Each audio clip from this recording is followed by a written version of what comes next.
Hello friends, आज का अपना टॉपिक है अमेरिकी स्वतंत्रता संग्राम। देखिए, जैसे कि हमें बचपन से ही रटाया जाता है कि अमेरिका की खोज कोलंबस ने करी थी। जी, कोलंबस निकला था भारत की खोज करने। यह इटली का था और स्पेन की तरफ से निकला था इंडिया को सर्च करने। और ये अफ्रीका के किनारे किनारे जा रहा था और वही समुद्री हवाओं के कारण ये किधर चला गया, अमेरिका की तरफ चला गया। वो वहाँ अमेरिका की मुख्य भूमि पर नहीं पहुँच पाया। उसने वेस्ट इंडीज़ की खोज कर ली। ठीक है, वहाँ गया तो उसने उसका नाम बोले कि भाई मैं तो इंडिया ही जा रहा था, लेकिन मैं तो इधर आ गया वेस्ट में, तो उसका नाम क्या कर दिया, वेस्ट इंडीज़। फिर वो मतलब वेस्ट इंडीज़ में कौन से द्वीप पर पहुंचा था, बहामा पर, 12 अक्टूबर 1492 को। अब फिर उसके बाद में पुर्तगाली नाविक अमेरिगो वेसुपस्सी गए 1501 से 3 के दौरान। वो अमेरिका की मुख्य भूमि पर पहुंचे।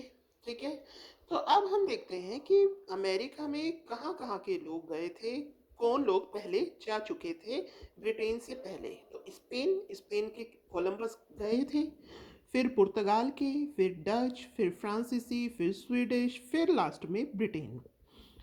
अब हुआ क्या, 1601 में 1601 में जब ब्रिटेन का शासक कौन था, जेम्स प्रथम। उन्होंने क्या किया, उन्होंने उनको इसके बारे में पता चला कि भाई ऐसे ऐसे कर कर एक देश इन्होंने ज्ञात किया है, उसका नाम अमेरिका है ना। फिर इन्होंने उनको ये भी पता चला कि वहाँ पर बहुत खनिज बहुत है, वहाँ से अच्छा व्यापार हो सकता है। तब इन्होंने, जेम्स फर्स्ट ने अपनी दो कंपनी द लंदन और पैलमेथ को खनन कार्य शुरू करने के लिए परमिशन दे दी।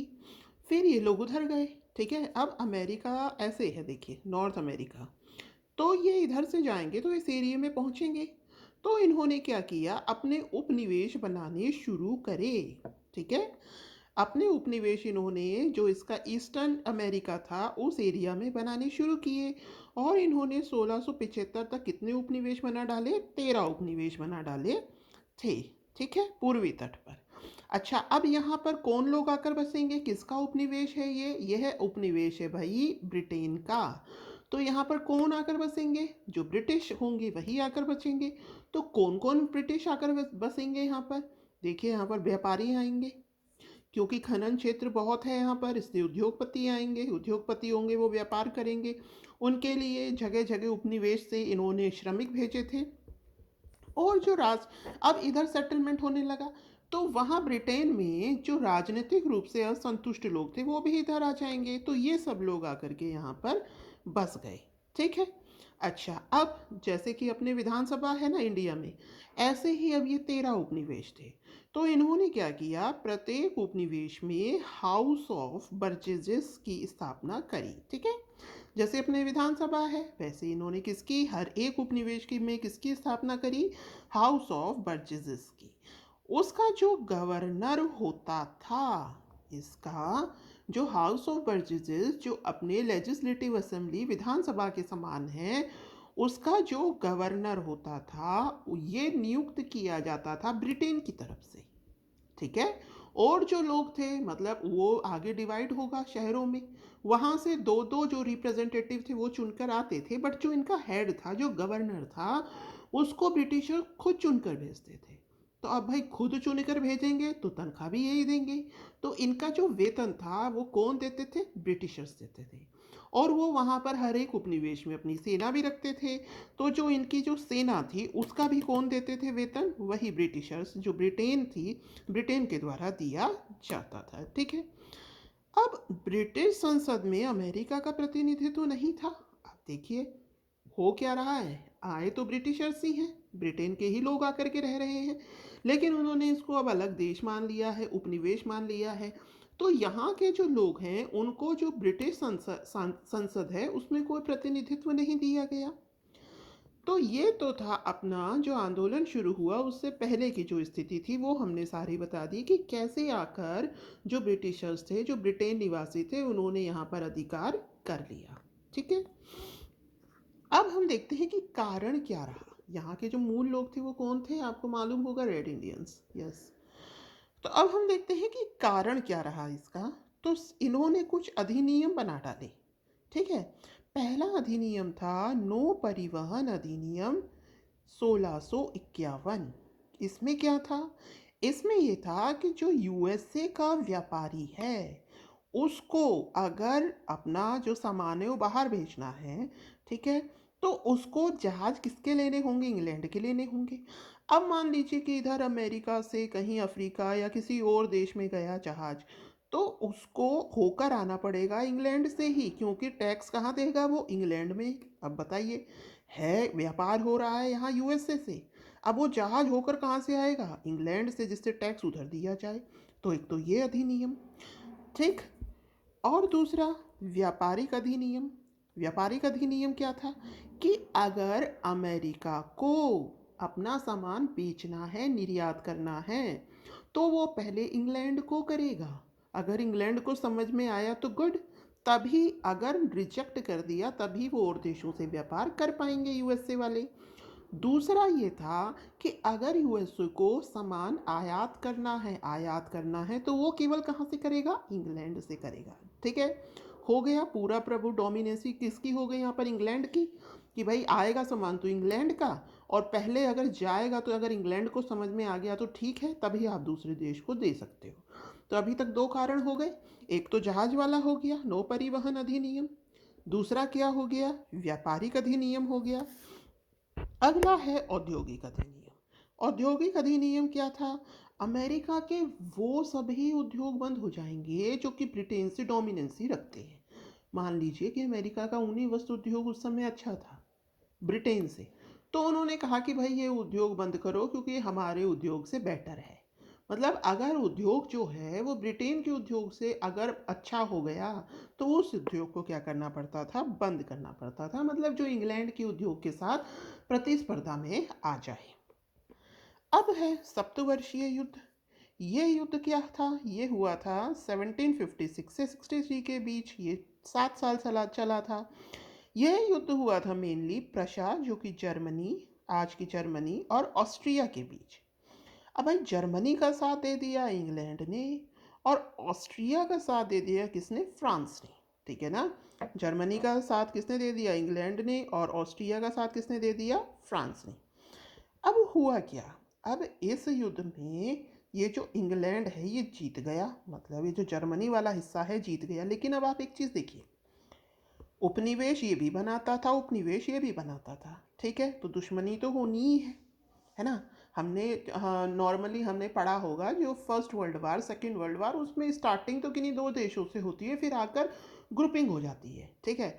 तो हुआ था वार स्टार्ट प्रशा और ऑस्ट्रिया के बीच, जर्मनी और ऑस्ट्रिया के बीच, लेकिन उसमें इंग्लैंड और जो फ्रांस थे वो भी अपने हित साधने लगे। तो जहाँ जहाँ इनके उपनिवेश थे, जहाँ जहाँ ये लोग थे, वहाँ पर भी युद्ध होने लगा। तो इंडिया में भी होने लगा, भारत में भी तो थे। आंग्ल फ्रांसीसी युद्ध उसी समय शुरू हो गया, ठीक है ना। कनाडा की तरफ भी शुरू हो गया, ठीक। अब क्या हुआ? जीत गया इंग्लैंड, मतलब जहाँ जहाँ फ्रांस थे इंडिया से हटा दिया उन्होंने, तो वहाँ आ गए। कनाडा में भी क्या हुआ? जो फ्रांसीसी थे उनकी हार हो गई। तो कुल मिला करके जीता कौन? इंग्लैंड। अब सिंपल सी बात है, अगर युद्ध होगा तो खर्चा तो होना ही होना है। तो अब ये क्या करेंगे? जो इंग्लैंड वाले हैं ये क्या करेंगे? टैक्सेस बढ़ाएंगे, ठीक है। पहले से ही टैक्सेस, अब पहले जो टैक्सेस लगे हुए थे उनमें कोई हार्ड एंड फास्ट रूल नहीं था कि इनको लेना ही लेना है, ठीक है ना। मतलब नॉर्मल सिस्टम चल रहा था, कोई तानाशाही नहीं थी। लेकिन अब इनको हो गया इतना लॉस, युद्ध के बाद में तो लॉस होना नेचुरल है, ठीक है। तो अब ये क्या करेंगे? ये फोर्सफुली जो टैक्स है वो लेंगे, और जो और टैक्स है उनको आरोपित करेंगे। तो इसके बाद में क्या हुआ? अपने घाटे की पूर्ति के लिए अमेरिका ने टैक्स लगानी शुरू करी। हाँ भाई, दूसरी बात, इंग्लैंड के जो किंग थे उस समय वो था जॉर्ज तृतीय इस युद्ध के समय, और पीएम जो थे वो थे ग्रीन विले। तो भाई साहब ये जो ग्रीन विले थे इन्होंने लगाए टैक्स। क्या लगाए? देखिए, पुराने कर नीतियों का सख्ती से पालन, कर वसूली हेतु एक अलग विभाग बना दिया, एडमिरल कोर्ट, ठीक। और 4 टैक्स और बढ़ा दिए। Sugar tax, sugar tax, West Indies में शुगर प्रोडक्शन होता था। वेस्ट इंडीज़ के दो हिस्से थे, एक तो फ्रांस का उपनिवेश और एक था ब्रिटेन का। फ्रांस वाले की जो चीनी थी वो सस्ती थी, ब्रिटेन वाले की महंगी थी। इन्होंने कहा भाई हमारे वाले से ही आपको चीनी लेनी है, करेंसी एक्ट, इन्होंने कहा कि इसमें यूएसए में भी कौन सी करेंसी चलेगी, ब्रिटेन वाली। क्वार्टरिंग एक्ट, इन्होंने कहा कि अभी तक तो सेना का खर्चा कौन दे रहे थे, ब्रिटिशर्स दे रहे थे। अभी हमने देखा था ना, गवर्नर और सेना का खर्चा कौन उठा रहे थे, ब्रिटिशर्स। अब इन्होंने कहा कि भाई हमारा खर्चा बहुत हो गया, अब आप उठाइए। स्टाम्प एक्ट, स्टाम्प एक्ट का मतलब है कि चाहे सरकारी कोई भी समझौता हो रहा हो या गैर सरकारी हो रहा हो, तो स्टाम्प के थ्रू वो होता था, तो उस वो भी किसको फ़ायदा होता था, ब्रिटेन वासियों को। तो ये चार टैक्स थे, sugar act, currency act, quartering act और स्टाम्प एक्ट। ठीक है, ये 1764 के बाद लगाए गए, क्योंकि ये क्रांति 63 में संपन्न हुई। तो वो पहले वाले जो टैक्सेस थे उनको और स्ट्रिक्टली फॉलो करवाया और नए टैक्स और लगा दिए। अब चलते हैं आगे। अब इन्होंने अक्टूबर 1765 में एक संस्था बना ली, स्टाम्प एक्ट कांग्रेस। ठीक है, उन्होंने प्रतिवेदन बनाया, तो वर्जीनिया को छोड़कर सबका समर्थन प्राप्त हुआ। किन्होंने, यूएसए वालों ने एक संस्था बना ली। देखिए, शुरू से वो क्या थे, टॉर्चर हो रहे थे बेचारे। आखिर में स्टाम्प एक्ट और आ गया, तो इन्होंने एक अपना संगठन बना लिया, स्टाम्प एक्ट कांग्रेस। ठीक है, इन्होंने अपना एक प्रतिवेदन तैयार किया। तो इस प्रतिवेदन को जो वर्जीनिया था उसको छोड़कर सबका समर्थन मिल गया। ठीक है, और इन्होंने नारा दिया, नो टैक्सेशन विदाउट रिप्रेजेंटेशन। मतलब जो ब्रिटेन की संसद थी उसमें अमेरिका का कोई रिप्रेजेंटेशन नहीं था। ठीक है ना, जब रिप्रेजेंटेशन होगा तभी तो हम टैक्स देंगे। अब हमारा एमपी में एमपी होते हैं, मेंबर ऑफ पार्लियामेंट होते हैं, तब लोकसभा में जो भी नियम बनाए जाते हैं वो उसी हिसाब से बनाए जाते हैं, क्योंकि हमारे रिप्रेजेंटेटिव वहाँ पर हैं, है ना। तो इन्होंने कहा कि नो टैक्सेशन विदाउट रिप्रेजेंटेशन। फिर 1766 में ग्रीनविले ने इस्तीफा दे दिया, जो पीएम था, जो उसने इतने हार्ड एंड फास्ट रूल लगाए थे। फिर नए पीएम बने रॉकिंथम। इन्होंने क्या किया, इन्होंने जो पूर्व टैक्स थे वो तो ख़त्म कर दिए, लेकिन एक लाइन कह दी कि भाई इंग्लैंड यूएसए पर टैक्स लगा सकता है अपनी इच्छा के अनुसार, क्योंकि यूएसए क्या है, उसका उपनिवेश है। फिर नए पीएम बने विलियम पिट। ठीक है, इनके समय में वित्त मंत्री थे टाउनशेड। इन्होंने ये कहा, उन्होंने किस पर टैक्स लगा दिया, उन्होंने लगा दिया भाई धातु पर, रंग पर, कांच पर, चाय पर, कागज पर, इन 5 चीज़ों पर वो टैक्स लगा दिया।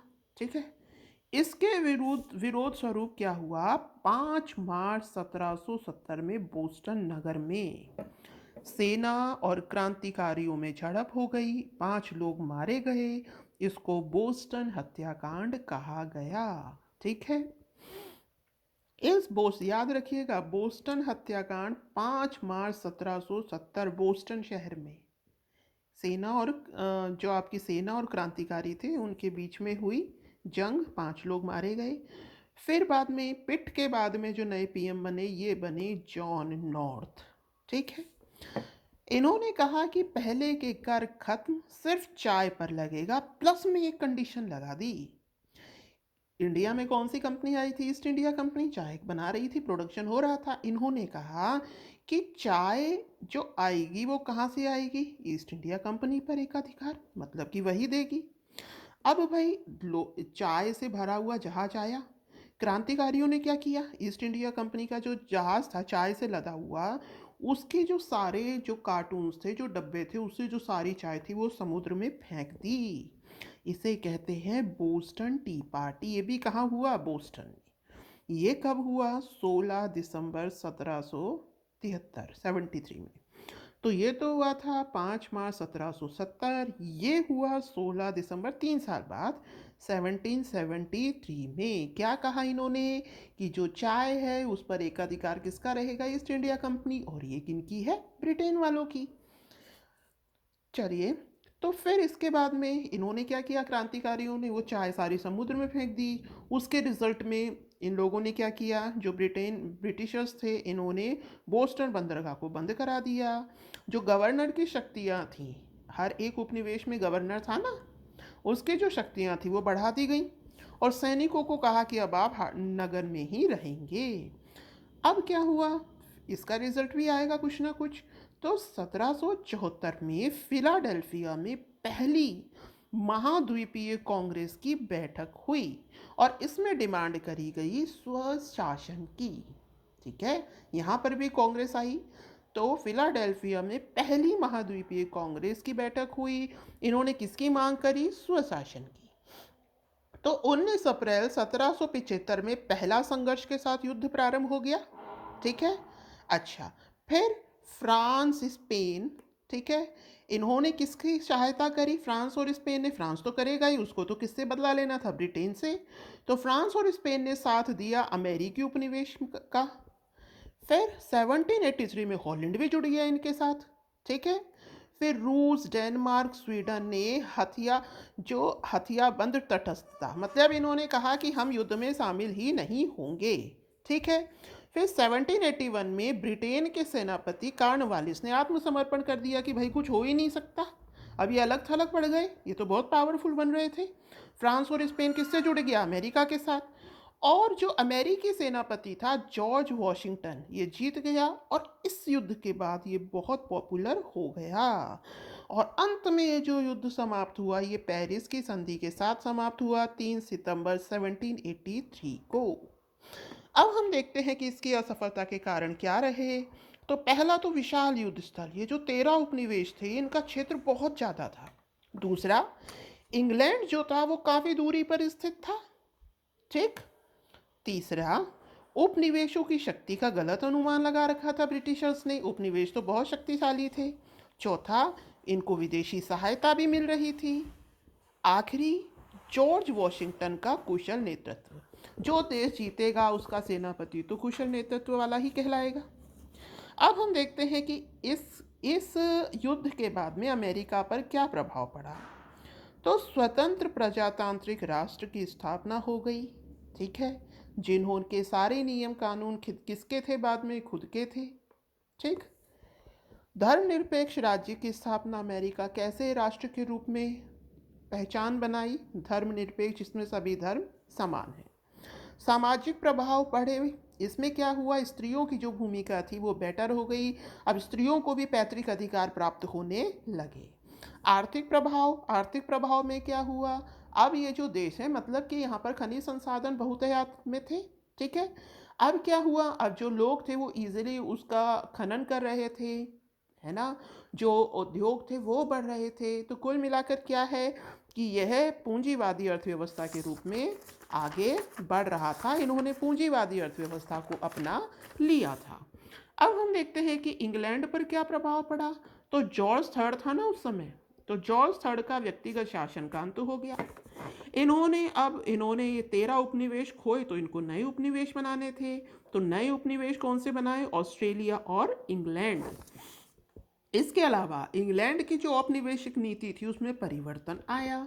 इन्होंने क्या कहा कि अब भाई आराम से इनको कुछ स्वतंत्रता देते हुए, ठीक है, हमें क्या करना है? इन पर राज करना है या व्यापार करना है।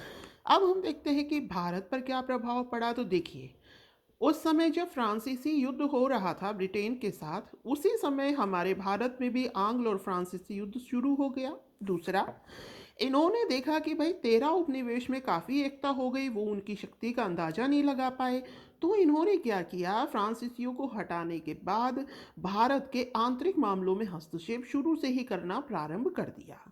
कौन सी नीतियां चलाई? सहायक संधि की और विलय की नीति।